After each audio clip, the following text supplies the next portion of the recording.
मेरे उस्ताद पे भी बहुत दफा लगी थी, मेरे पे भी बहुत दफा लगी। मेरे उस्ताद के सर पे भी थी 295, मेरे सर पे दो है 295 ए 295 सी। जो हमारा आज परफ्यूम लॉन्च होने जा रहा है उसका नाम भी 295 ही। और अगर पुलिस ने कार्रवाई ना की तो जो हमारा ऐलान है जिसलिए ये बंदे आए हैं उस कुत्ते को घर के अंदर जाके मैं कुत्तों की तरह घसीट के लेके आऊंगा थाने में। जस्ट यूट्यूबर हूँ भाई, क्या हो गया? इतना मैंने क्या ही कुछ कर दिया जो मेरे पीछे ऐसे हाथों के पड़ गए हो? समय लग रही है, मतलब अब तो बोलते हो भी ना, मतलब डर लगता है यार, ये लफ्ज़ बोलूं कि ना बोलूं, इसके ऊपर एफआईआर ना हो जाए। ये हैं यूट्यूबर रजब भट्ट जो कि फैमिली व्लॉगिंग करते हैं। इनके यूट्यूब के ऊपर 6 मिलियन से भी ज़्यादा की कम्युनिटी है और लोग इनको रजब फैमिली के नाम से भी जानते हैं। रजब भट्ट और इनके दोस्त हर आए दिन किसी न किसी केस में फंसे ही होते हैं। जैसे कुछ दिन पहले ही इन्होंने अपने व्लॉग के अंदर क्रिश्चियंस के ऊपर एक जोक मारा जिससे क्रिश्चियंस कम्युनिटी डिसहार्ट हुई और इनका केस खुल गया आपस में। फिर रजब और इसके दोस्तों ने जाकर क्रिश्चियंस कम्युनिटी के लीडर से माफ़ी भी मांगी और हम एक दूसरे के साथ मोहब्बत, सलामती और अमन के साथ रहें।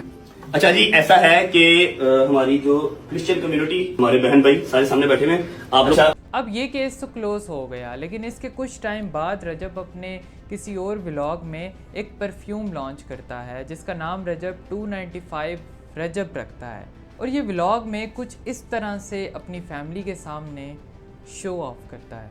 मेरे उस्ताद पे भी बहुत दफा लगी थी, मेरे पे भी बहुत दफा लगी। मेरे उस्ताद के सर पे भी थी 295, मेरे सर पे दो है 295 ए 295 सी। जो हमारा आज परफ्यूम लॉन्च होने जा रहा है उसका नाम भी 295 ही। अब ये सिद्धू मूसेवाले का बहुत बड़ा फ़ैन है और ये व्लॉग के अंदर बहुत फ़ख्र से बताता है कि मेरे उस्ताद पर भी 295 का केस था और मेरे पर भी 295 के दो केस हैं, एक नहीं, एक तो 295 ए और 295 सी। और साथ में ये भी कहता है कि मैंने ऐसा कुछ किया नहीं है। सबसे पहले ये समझ लेते हैं कि सेक्शन 295 ए और सेक्शन 295 सी है क्या। पाकिस्तान में सेक्शन 295 ए हमें ये कहता है कि हम किसी भी रिलीजन की इंसल्ट नहीं कर सकते।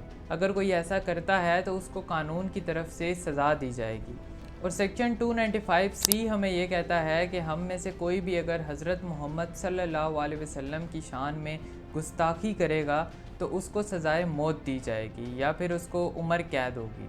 रजब का 295 ए और 295 सी का मजाक उड़ाने के बाद और टिकटॉक पर उसके कुछ हेटर्स हैं जिन्होंने उसकी वीडियो के क्लिप बनाकर सोशल मीडिया पर शेयर करना शुरू कर दिए, जिससे मामले को और हवा मिली और मामला गर्म हो गया।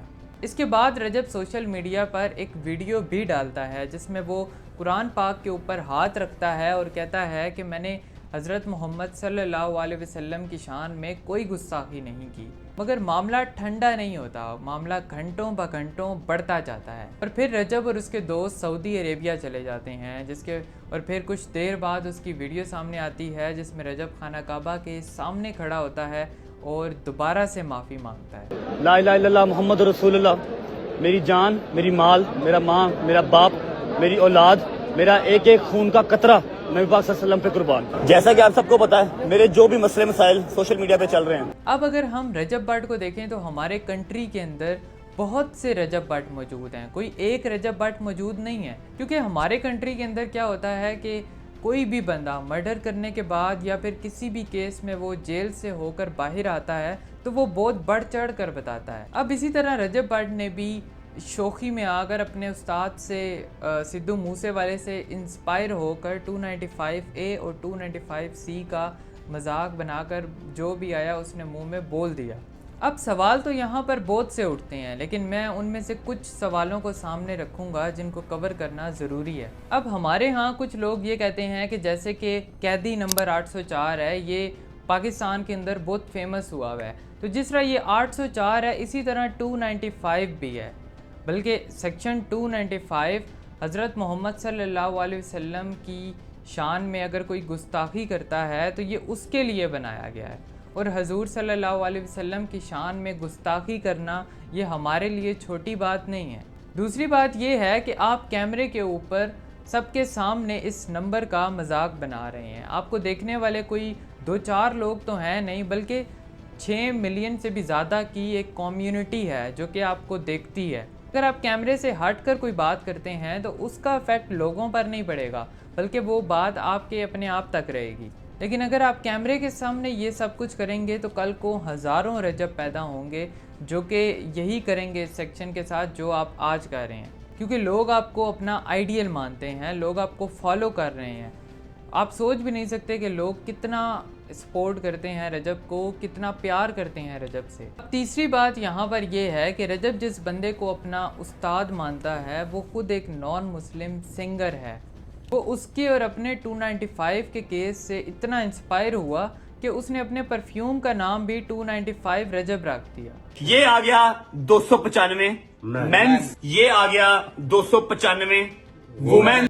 मतलब कि ठीक है यार, आप उसको मानते हो, मगर उस सारी फैमिली का क्या जो कि 6 मिलियन से भी ज़्यादा आपको देखती है, आपको फॉलो करती है, आपको अपना आइडियल समझती है, आपके नक्शे कदम पर चलती है। आप अपनी उस पूरी फैमिली को भी उसी रास्ते पर चला रहे हो। मतलब कि अगर कोई एक बंदा गुनाह कर रहा है तो वो अपने पीछे एक पूरी फोर्स तैयार कर रहा है। और रजब के व्लॉग में और भी बहुत सी जाहिलाना हरकतें हैं जो मैं बता नहीं सकता। रजब भट्ट अब कभी खाना काबा के सामने खड़े होकर माफ़ी मांग रहा है, कभी वो कुरान पाक पर हाथ रख के माफ़ी मांग रहा है।